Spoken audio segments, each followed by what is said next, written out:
Hai guys, ketemu lagi di channel Liana24. Kali ini kita akan review film Recall. Film ini menceritakan tentang seorang wanita yang bernama Sujin, yang mulai bisa melihat masa depan saat dia kehilangan ingatannya akibat kecelakaan. Ketika dia berusaha mengembalikan ingatannya, dia menemukan fakta mengejutkan tentang suaminya. Langsung saja kita ke review filmnya. Di awal film kita akan diperlihatkan dengan seorang wanita bernama Sujin yang baru saja sadar dari masa komanya. Tidak hanya itu, Sujin ternyata tidak mengenali suaminya Ji-hun karena mengalami amnesia. Menurut keterangan Ji-hun, Sujin mengalami kecelakaan yaitu terjatuh dari tebing saat mendaki yang membuatnya jadi seperti ini. Dari buku yang diberikan suaminya, Sujin mengetahui fakta bahwa dia adalah yatim piatu dan tidak memiliki saudara. Di malam harinya, Sujin pun langsung pulang dari rumah sakit. Sesampainya di apartemen, di sini Ji-hun lebih dulu naik ke atas dan menyiapkan kejutan untuk merayakan kepulangan Sujin. Di sisi lain, Sujin pun naik lift untuk naik ke atas. Namun, tiba-tiba listrik pun padam. Dan si Ji-hun yang cemas dengan Sujin pun langsung keluar menuju lift untuk turun ke bawah. Tapi di saat listrik menyala, ternyata si Sujin sudah pingsan di lift karena trauma yang dimilikinya. Tak lama kemudian, Sujin pun sadar dan melihat lukisan sebuah danau yang merupakan sebuah tempat yang berada di Kanada. Dan ternyata, Sujinlah orang yang meminta kepada Ji-hun untuk tinggal di sana. Keesokan harinya, Ji-hun mendatangi kantor imigrasi untuk segera mengurus data-data perpindahan mereka ke Kanada. Di sisi lain, saat Sujin menaiki lift apartemennya, dia bertemu dengan seorang gadis kecil yang akan turun bersamanya. Anehnya, di saat Sujin ingin mengobrol dengannya, tiba-tiba dia melihat sebuah kejadian masa depan yang akan terjadi pada gadis kecil itu. Dan benar saja, di saat Sujin berada di luar, kejadian yang dilihatnya saat di lift pun benar-benar terjadi pada gadis kecil itu. Di mana anak gadis itu akan ditabrak oleh truk yang melaju kencang ke arahnya. Seketika itu juga, Sujin pun berusaha menolongnya. Beruntung Ji-hun datang di waktu yang tepat untuk menyelamatkannya. Ji-hun merasa heran kenapa istrinya nekat melakukan hal berbahaya seperti itu. Sepertinya ini akibat Sujin yang lupa meminum obatnya, sehingga membuat pikirannya terganggu. Keesokan harinya, Sujin pun kembali melihat gadis kecil kemarin yang menuju ke dalam apartemennya. Ia pun memanggil dan segera menyusulnya. Awalnya, ia hanya ingin memastikan keadaan gadis itu, apakah kejadian kemarin menyebabkannya terluka. Namun lagi-lagi Sujin mendapatkan penglihatan kalau anak gadis itu akan mengalami musibah diakibatkan ledakan gas di dalam apartemennya. Karena khawatir, ia pun mengikuti gadis itu. Belum sampai di depan pintu, ledakan itu pun terjadi di hadapannya. Anehnya, semua peristiwa itu hanya Sujin yang melihatnya. Ia menceritakan semuanya pada suami dan juga dokternya. Setelah memeriksanya, menurut sang dokter, meski jarang terjadi, ada kasus halusinasi akibat kerusakan otak akibat kecelakaan yang dialami Sujin, sehingga membuat dia mengira melihat masa depan. Ketika ia keluar, Sujin kembali melihat anak gadis tadi bersama kakak laki-lakinya, dirawat di sana. Namun Ji-hun berusaha menghentikannya. Baginya, kondisi Sujin sedang tidak baik-baik saja. Keesokan harinya, ada dua detektif yang mendatangi Sujin terkait laporan dari rumah sakit. Ditemukan memar yang kemungkinan terjadi sebelum kecelakaan. Selain itu, kedua detektif bertanya tentang bagaimana suaminya, apakah orang yang kasar ataupun galak.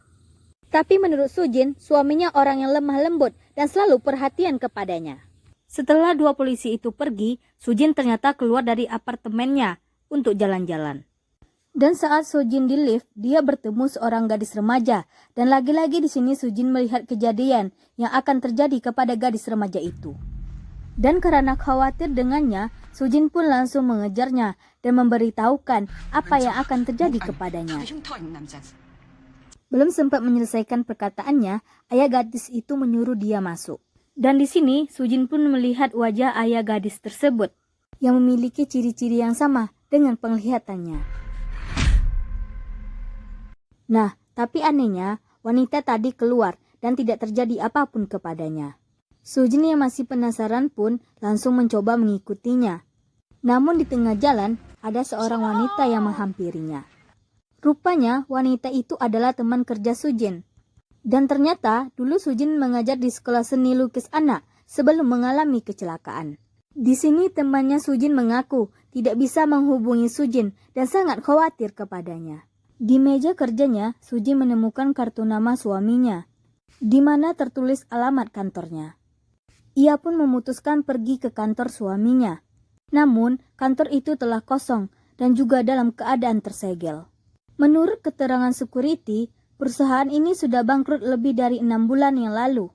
Sujin pun tampak bingung jika suaminya tidak ada di sana, lalu di mana tempat kerja suaminya yang sebenarnya. Ketika Sujin pulang ke rumah, suaminya sudah menunggunya. Sujin tidak mengerti pada sikap Ji-hun, mengapa dia hanya memberitahu kebiasaannya, tapi tidak memberitahu di mana dia bekerja. Dia pun terus menyalahkan Ji-hun, yang tidak pernah terbuka padanya. Hingga saat ini, ia semakin melihat banyak hal dan tidak tahu apakah itu hayalan atau sebuah kenyataan. Keesokan harinya, Sujin mendapatkan kiriman sebuah paket dari seseorang. Dan di saat Sujin membuka isi paket itu, dia langsung dibuat terkejut setelah melihat beberapa fotonya dengan seorang pria lain. Setelah melihat semuanya, Sojin yang masih bingung pun ternyata langsung kembali dengan naik lift. Tapi di sini, ketika Sujin bertemu dengan ayah dari gadis remaja itu, tiba-tiba Sujin langsung melihat kejadian yang akan pria itu lakukan kepada anaknya. Dan karena khawatir, Sujin ternyata langsung mengancamnya akan melaporkannya jika terjadi sesuatu kepada anaknya. Dan karena itu, Sojin pun langsung dicekik oleh pria itu. Di saat Sujin sudah tidak berdaya, ia kembali mendapat penglihatan bagaimana pria itu mencekik leher putrinya. Dan ia melihat ada seorang pria yang menggunakan topi yang menolong gadis itu. Kemudian membawa jasad ayahnya keluar. Dengan tenaga yang tersisa, Sujin berhasil melepaskan diri. Beruntung Ji-hun datang dan segera menolong istrinya yang sudah dalam keadaan syok. Dan semua yang dilihatnya, ia beritahukan kepada suaminya kalau pria dari kamar 706 akan mati diserang oleh pria misterius. Ji-hun yang mendengarnya pun berusaha menenangkan istrinya kalau tidak akan terjadi apa-apa. Seperti biasa, ia memberikan obat pada Sujin. Malamnya, Sujin terbangun, tapi ia tidak menemukan keberadaan suaminya. Ia pun memutuskan pergi seorang diri, memeriksa keadaan kamar 706. Seketika ia terkejut saat mendengar teriakan gadis dari dalam yang merintih kesakitan. Menyadari ada yang akan keluar dari pintu itu, Sujin segera sembunyi. Dan melihat seorang pria bertopi hitam yang melintas dengan membawa sebuah koper besar. Tak sengaja, pria itu menjatuhkan sebuah kalung di sana yang dilihat jelas oleh Sojin. Di sisi lain, kita akan diperlihatkan dengan si Ji-hun yang diberikan kotak milik Sojin tadi yang tertinggal di lift. Dan yang anehnya adalah di mobil Ji-hun terdapat koper besar mirip dengan yang dilihat oleh Sojin tadi. Ji-hun yang penasaran dengan isi kotak itu pun langsung membukanya dan juga dibuat kesal setelah melihat foto-foto tadi. Keesokan paginya, Sujin yang mulai curiga dengan suaminya bertanya semalam dia pergi kemana. Tapi Ji-hun berkata dia cuma tidur di samping dirinya. Tentu saja Sujin tahu kalau suaminya berbohong. Singkat cerita, keesokan harinya saat Sojin menanyakan paket miliknya yang terjatuh di lift, si Pak Sapam bilang kalau paketnya sudah diberikan kepada Ji-hun semalam. Dan yang membuat Sojin kaget, Pak Sapam itu bilang dia melihat Ji-hun yang membawa sebuah koper besar. Sojin yang mendengar itu pun kembali ke apartemennya untuk mencari kotak itu. Namun kotak itu tidak berhasil dia temukan. Namun yang dia temukan di sini adalah dia melihat sebuah kalung yang sama persis dengan yang dia lihat semalam. Di sisi lain, Ji-hun yang sedang berada di kantor imigrasi melihat posisi Sojin yang bergerak cepat mengarah ke sebuah tempat. Dan ternyata Sujin mendatangi kantor polisi untuk menemui detektif yang pernah datang ke rumahnya. Di sini Sojin ternyata melaporkan Ji-hun atas tuduhan pembunuhan yang telah dia lakukan semalam. Nah, tapi saat Sojin akan menunjukkan bukti kalung itu, tiba-tiba si Ji-hun pun muncul di sini. Karena detektif ingin membuktikannya, mereka pun mendatangi kamar tempat kejadian semalam. Dan anehnya, kamar itu adalah sebuah kamar kosong. Menurut informasi yang didapat, Satpam di sana pun bilang bahwa kamar ini sudah lama tidak berpenghuni. Setelah kembali ke kamar mereka, di sini si Sojin pun langsung diberikan obat agar dia beristirahat. Sedangkan si Ji-hoon, dia bilang akan pergi mengurus sesuatu. Nah, saat si Ji-hoon pergi, Sojin ternyata tidak menelan obat yang diberikan oleh Ji-hoon tadi. Dan kemudian Sojin ternyata langsung keluar untuk mengikutinya. Tapi saat di lift, lagi-lagi Sojin bertemu dengan seseorang dan melihat kejadian yang akan dialaminya. Dan benar saja, setelah keluar dari lift, Sojin mengikuti pria itu pun langsung melihat kejadian yang tadi ia lihat. Dan ternyata pria itu di sini sudah mengenali Sojin. Dan pria itu membawa Sojin masuk ke kamar apartemennya. Dan di sini pria itu bilang kepada Sojin untuk menemuinya jam 8 malam nanti di suatu tempat. Namun di sini tiba-tiba Sojin melihat kejadian yang akan terjadi kepadanya. Dan ia pun berusaha memperingatkan pria itu, namun pria itu mengabaikannya dan pergi meninggalkan Sojin. Dan ketika pria itu pergi, Sojin langsung dikagetkan dengan sebuah foto pernikahannya dengan pria tadi. Dan dengan kata lain, pria itu adalah Ji-hoon yang sebenarnya. Dan untuk memastikannya, Sojin pun juga melihat foto yang ada di rumahnya. Dan di sini tiba-tiba Sojin melihat bahwa si Ji-hoon lah yang akan membunuh si Ji-hoon asli suaminya. Malam harinya, setelah Sojin mendapatkan informasi dari kantor Ji-hoon, Sojin pun langsung mendatangi suatu tempat.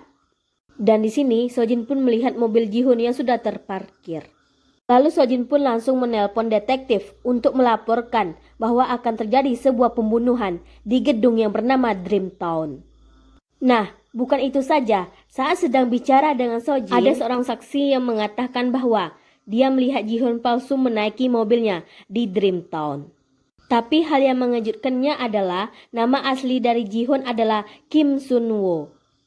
Di sisi lain, Sojin yang naik ke gedung itu dikagetkan dengan dirinya yang melihat Ji-hoon suaminya yang sedang diseret oleh Sun-woo. Tapi di sini, Sojin tidak sengaja menjatuhkan batu yang ada di depannya dan membuatnya menjadi ketahuan. Lalu Sojin pun segera kabur dan bersembunyi.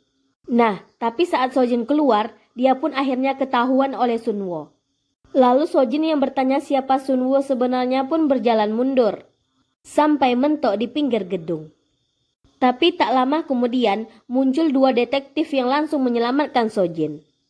Dan di saat mereka ingin mencari tubuhnya Ji-hoon, ternyata tubuhnya sudah tidak ada lagi di sana. Tidak sampai di situ, Sojin yang membuka kopernya Sun-woo dibuat bingung dengan isinya yang hanya berisi alat-alat perkakas. Di sini Sojin yang tidak percaya pun langsung mengambil pukul beton untuk menghancurkan coran di sana. Sun-woo yang langsung melihat itu pun langsung mencoba menghalanginya. Dan saat Sun-woo akan mengajak Sojin pulang, salah seorang detektif yang sudah mengetahui semuanya pun langsung menyuruh temannya untuk menangkapnya.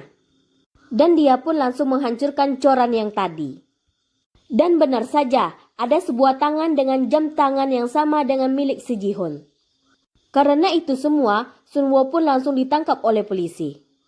Saat diinterogasi, alasan Sun-woo membunuh Ji-hoon adalah saat itu Ji-hoon memiliki hutang judi sehingga membuat mereka bertengkar dan tak sengaja Sun-woo pun membunuhnya. Dan ternyata Sun-woo ini adalah kakak angkat dari Sojin. Dan di sini Sun-woo bilang kepada Sojin, setelah ia membunuh Ji-hoon, dia juga berencana membunuh Sojin agar uang asuransinya bisa diambil olehnya. Scene pun berganti keesokan harinya. Di sini Sojin tak sengaja melihat gadis kecil waktu itu, dan ternyata nama gadis itu adalah Sojin juga. Dan bukan itu saja, anak laki-laki waktu itu pun muncul, dan ternyata nama anak laki-laki itu Kim Sun-woo. Sojin yang dibuat bingung pun ditambah bingung lagi dengan kedua anak itu yang tiba-tiba menghilang. Jadi ternyata guys, dengan kata lain, Sojin bukan melihat masa depan, akan tetapi dia hanya melihat kejadian-kejadian yang sudah dialaminya sejak kecil. Dan untuk membuktikannya pun, Sojin kemudian mendatangi kamar gadis remaja waktu itu. Dan benar saja, wanita itu adalah si Sojin yang masih SMA. Saat Sojin masuk, di dalam kamar itu, dia melihat sebuah kejadian penyiksaan dirinya yang dilakukan oleh ayah angkatnya. Tapi semua itu berakhir setelah Sun-woo datang membunuhnya. Sun-woo di sini pun mencoba menyelamatkan Sojin agar tidak terkena tuduhan atas kejadian ini. Di sisi lain, Pak Detektif mendapatkan telepon bahwa tubuh ayahnya Sun-woo pun sudah ditemukan. Itu dikarenakan Sun-woo sudah mengakui semuanya. Di sisi lain, Sojin ternyata mendatangi kamar milik si Ji-hoon suaminya. Tapi tiba-tiba sosok Ji-hoon yang masih hidup muncul di sana. Sojin yang ketakutan pun langsung bersembunyi dan menelpon detektif Dan benar saja, tim forensik mengatakan bahwa tubuh yang dicor waktu itu bukanlah tubuh Ji-hoon. Sojin yang sendirian pun langsung disiksa oleh Ji-hoon, sedangkan Sun-woo yang mengetahui itu pun langsung menyamar keluar untuk menyelamatkan Sojin. Saat Sojin terbangun, ternyata kakinya telah dipatahkan oleh Ji-hoon, dan di sini kita akan diperlihatkan apa yang sebenarnya terjadi. Di mana tubuh yang ada di coran waktu itu adalah tubuh seorang rentenir yang dibunuh oleh si Ji-hoon. Dan pada saat itu muncul Sojin yang melihat semuanya. Dan Ji-hoon yang melihat itu pun langsung mencoba membunuhnya. Tapi di sini beruntung Sojin berhasil membuat Ji-hoon pingsan. Dan setelah itu datang Sun-woo yang langsung menyeret Ji-hoon dan memasukkannya ke dalam coran. Sojin yang merasa bersalah kepada Sun-woo pun memilih untuk bunuh diri.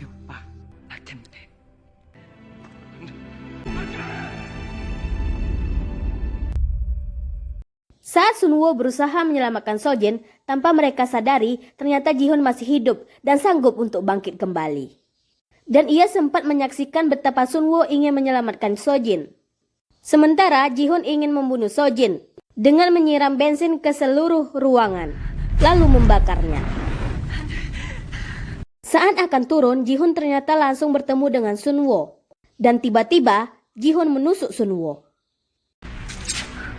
Di saat bersamaan, detektif yang sudah sampai pun langsung bertemu dengan Ji-hoon dan langsung menangkapnya.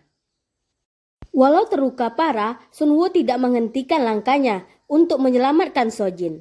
Lalu ia menemukan adiknya yang sudah tak sadarkan diri. Api yang begitu cepat memenuhi ruangan membuat mereka tidak bisa keluar dari tempat itu. Akhirnya Sojin tersadar. Ia terkejut melihat Sun-woo yang datang hanya untuk menyelamatkannya. Semua ingatan Sojin telah kembali. Sun-woo hanya berpesan agar Sojin tidak menangis. Semua yang terjadi bukanlah salahnya. Dan jangan melihat masa lalu lagi. Sesaat kemudian, api dengan ganasnya menyambar ke arah mereka berdua. Beberapa hari setelahnya, Sojin terbangun di rumah sakit. Ia langsung bertanya di mana kakaknya berada. Dengan berat hati, detektif mengatakan bahwa Sun-woo ditemukan tewas karena melindungi Sojin dari kebakaran itu. Semua itu dilakukannya demi menyelamatkan Sojin. Ada sebuah alasan mengapa Sun-woo menginginkan segera berimigrasi ke Kanada bersama Sojin. Karena di masa lalunya, Sojin mengalami mimpi yang berulang, di mana ia bermain di sebuah rumah yang indah yang berada di tepi Danau Vermilion bersama Sun-woo yang ada di Kanada. Mimpi itu telah menjadi ingatan Sojin yang membuatnya mampu melewati masa-masa sulit. Karena itu pun Sun-woo bertekad untuk mewujudkan impian Sojin dan memberinya kesempatan untuk memulai hidupnya dari awal lagi. Lalu seandainya ia tidak bisa, setidaknya Sojin bisa ke sana mewujudkannya. Dan di sana kenangan mereka berdua menunggu. Dan film pun berakhir.